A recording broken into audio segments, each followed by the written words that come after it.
Dream, dream, dream, dream, dream. Dream, dream, dream when I want you. In my arms when I want you. And all your charms whenever I want you. All I have to do is dream. Dream, dream, dream when I feel blue in the night.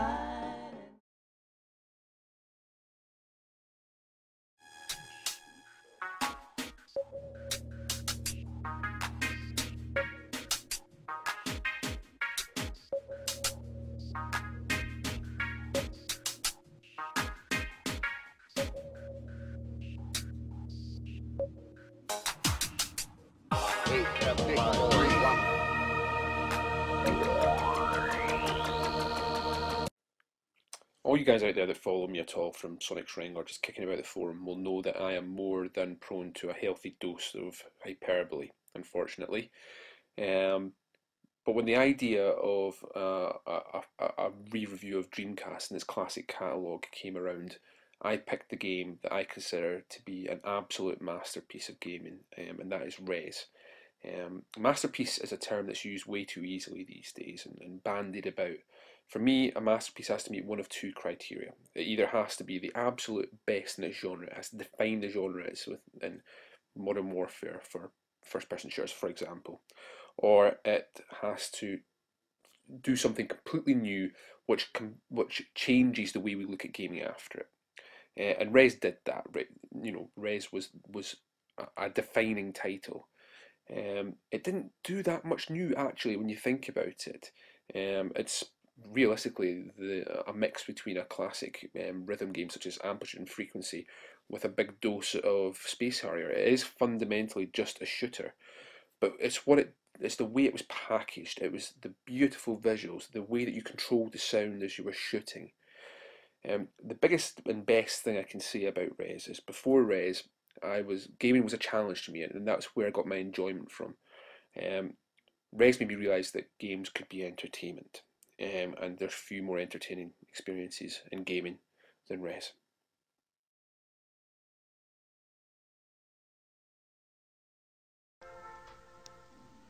So we have the star up to Shenmue.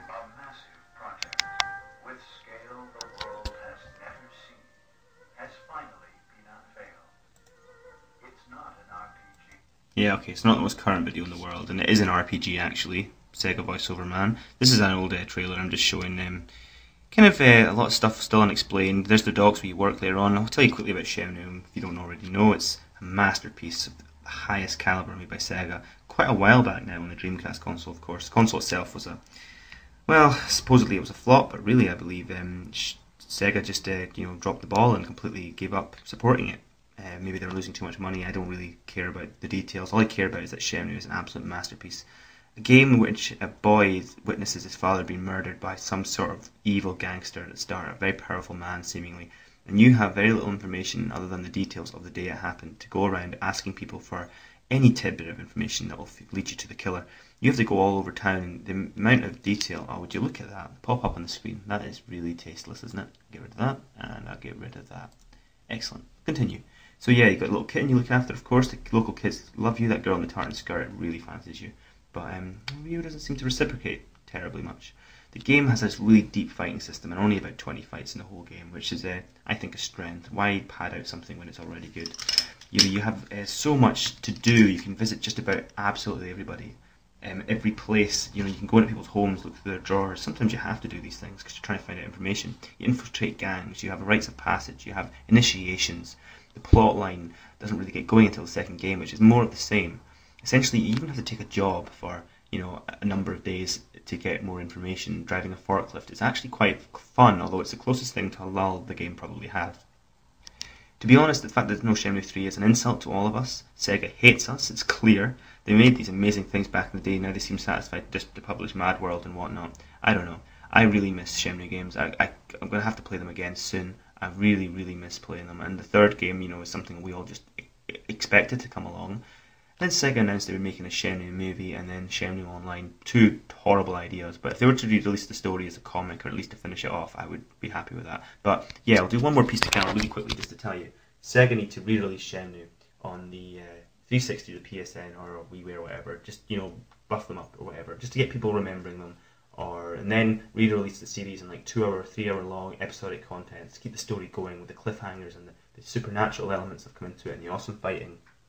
They'll have to change a lot. I mean, many games these days costing 20 million quid to make, if not more. I mean, that's probably conservative. I really don't know, but this game cost a lot back in the day, and you know that's kind of what killed it, I guess. I mean, I would give a lot to play another Shenmue game. So this is a plea to Sega: don't wait until Shenmue becomes irrelevant. Don't wait until people forget what it was, like you did with Knights, because Knights was a classic and no one cared about the Wii version.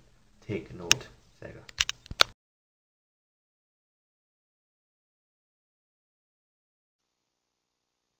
Soul Calibur.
A lot of people have chosen to focus on popular games like Shenmue and Jet Set Radio for this video, but I'd like to take the opportunity to talk to you about something that not many people have played. This is Can Spike on Dreamcast, made by Capcom, and it's the epitome of a Capcom Dreamcast game. Massive special moves, exploding zombie monkeys, no depth. That's exactly what you get from Capcom on the Dreamcast. Well, of course I'm not talking about Resident Evil, but everything else. This is Power Stone, the shooter, basically. And for all the lack of depth, it's great fun. It's good fun to lock onto enemies and just run about them, shooting them in every angle you can with massive attacks, playing as all your favourite old Capcom characters. You got Cammy from Street Fighter, it's your favourite. Charlie from Street Fighter, your favourite. Everybody. The game's not very long, and there's really not much variety in it, but it's good fun. It's good fun, and playing through it on 2-player is great fun as well. I'm sure. I don't know because I haven't tried it. I've only go on what I've read. Can Spike's quite a rare game these days, and as such, the eBay price has gone way up. And if you pay as much as you charged on eBay, you'll feel resentment towards the game because it's really not very long. Just download it, burn it to CD, and have a go of it. Then you'll have fun, and you'll have a great time.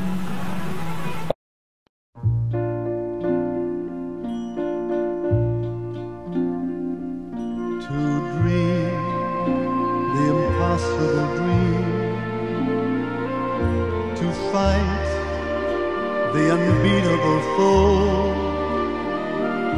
to bear with unbearable sorrow, to run where the brave dare not go, to right the unrightable wrong.